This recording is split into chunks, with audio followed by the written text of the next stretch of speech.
There is one agency no network marketer wants to mess with. And if you do, you are putting not only your business, but your entire company at risk. In today's episodes, we're going to explore how regulatory bodies like the FDA take action against companies making false health claims and what that means for you as a network marketer. Ensuring that your product claims are accurate and legally compliant is not just about avoiding legal trouble, it's also about building trust and credibility with your audience. So, in case we're meeting for the first time, we're the Beaches here at Beach Boss Influencers. My name is Fran Loebscher. My name is Brandy Shaver.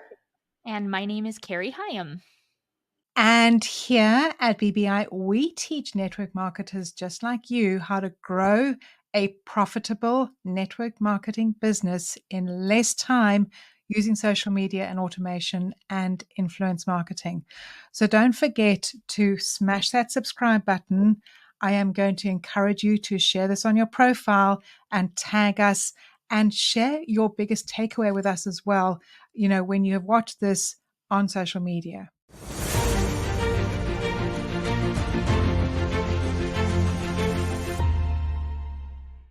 So let's unpack this all, ladies. How can network marketers ensure that their product claims are accurate and, most importantly, legally compliant?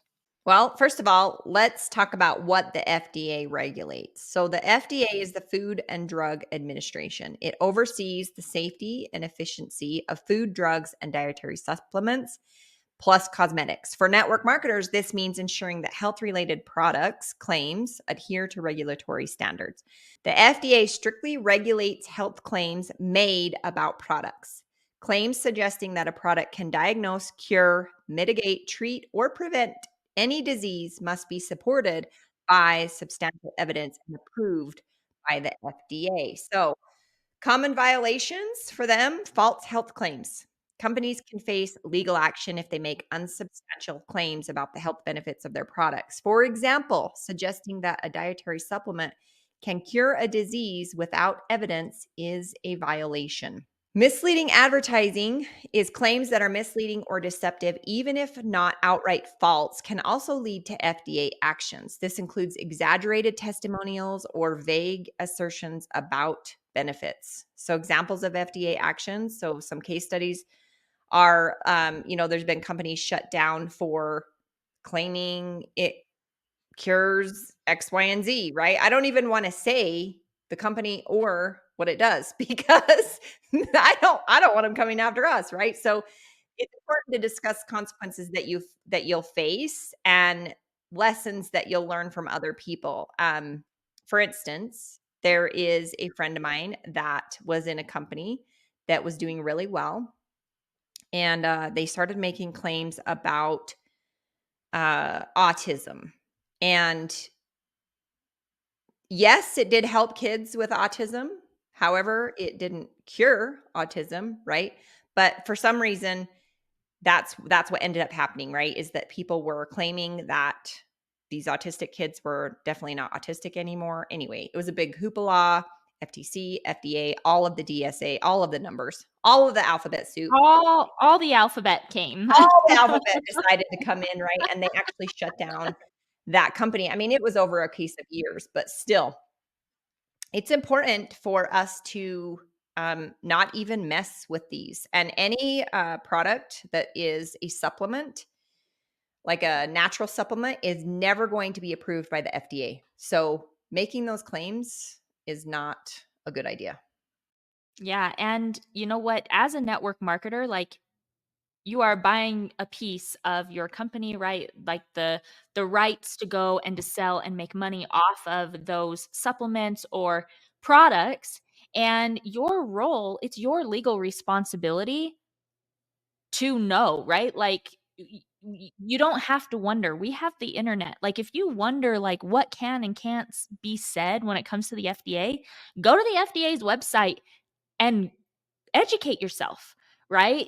Accuracy in claims is crucial, especially in network marketing. It is your responsibility to ensure that the claims that you make about your products are accurate and are supported by evidence. And this includes avoiding exaggerations and ensuring that all marketing materials comply with the legal standards that the FDA has set. And then, having that education and having that training, not just for you, but for your team. Companies they often provide training on compliance and legal standards. You go to any of your conventions, I guarantee that there's at least one segment around remaining compliant. So make sure you're well informed about what is permissible and how to communicate product benefits responsibly. Brandy says it, we've said it, we taught it to our team. Protect the golden goose.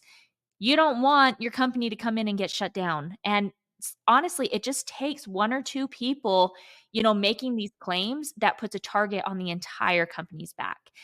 And then, some common pitfalls to avoid is just review marketing materials before you go out and share them. Like, always review the marketing for compliance. Ensure that any claims that are made about your promotions are backed by credible evidence, and avoid making health claims that can't be substantiated. Like, we've said it in previous episodes, where when we would have testimonials that would come through for our team, we would vanillify them. That's the term that Brandy came up with. We'd make them vanilla. We'd tone them down so that they weren't saying that it cured XYZ, right?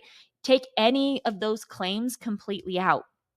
And stay informed. That's another thing, because these regulations do often change.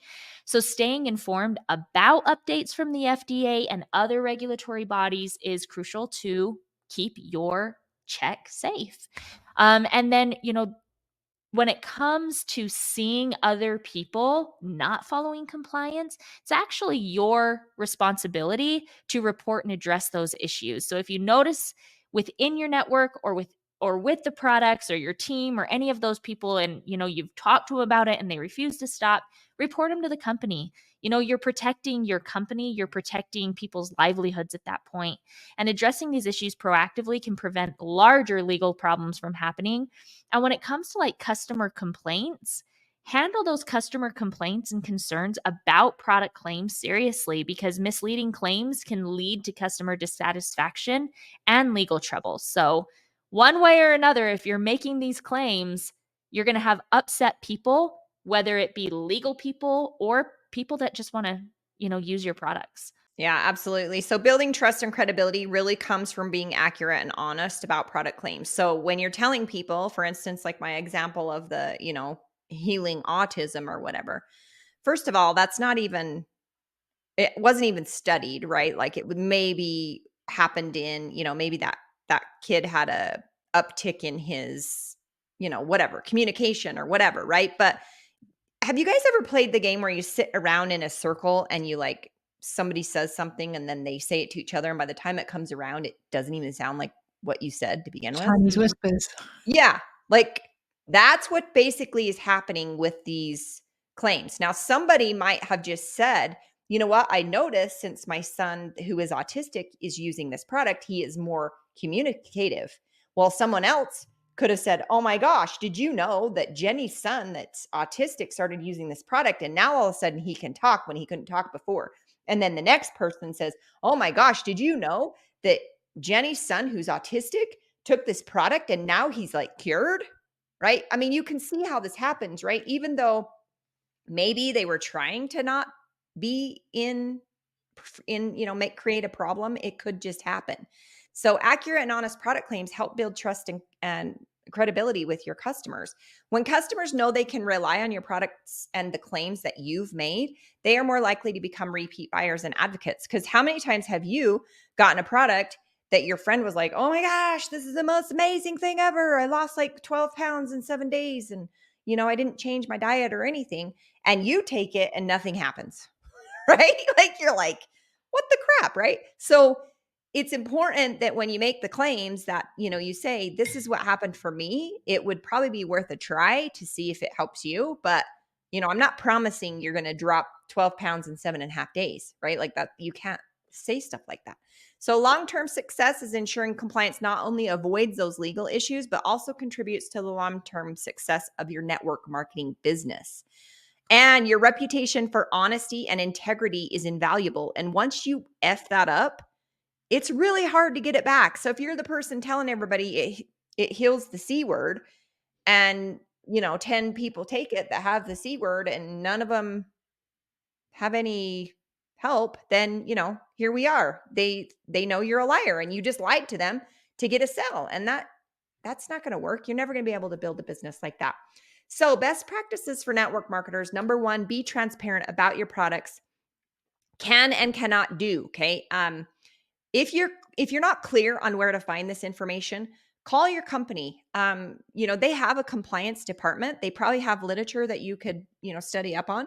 But the best place to understand or to quickly reference anything that your company says on their website has been verified and approved by their lawyers that have the education and the resources to know what's compliant with what. Does that make sense? So if you're questioning what I can and can't say, if it's on the website of the company, you can say it, okay? Because they have lawyers and all those that do that stuff.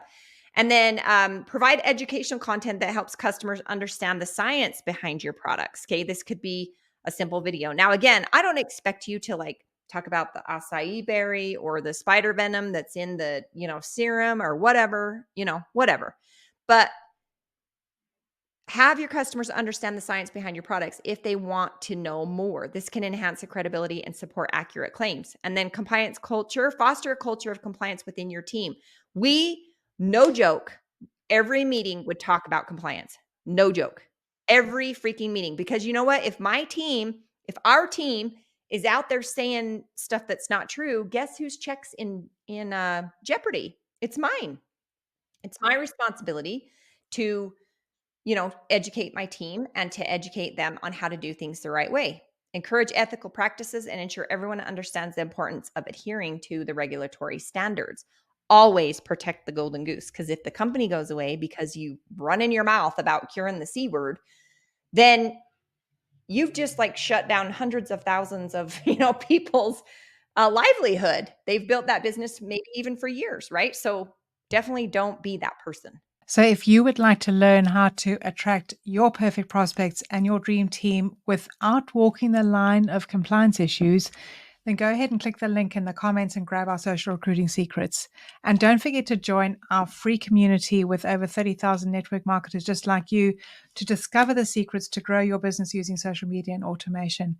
Again, you're going to find the link somewhere in the description above or below this video or podcast. We'll see you on the next episode.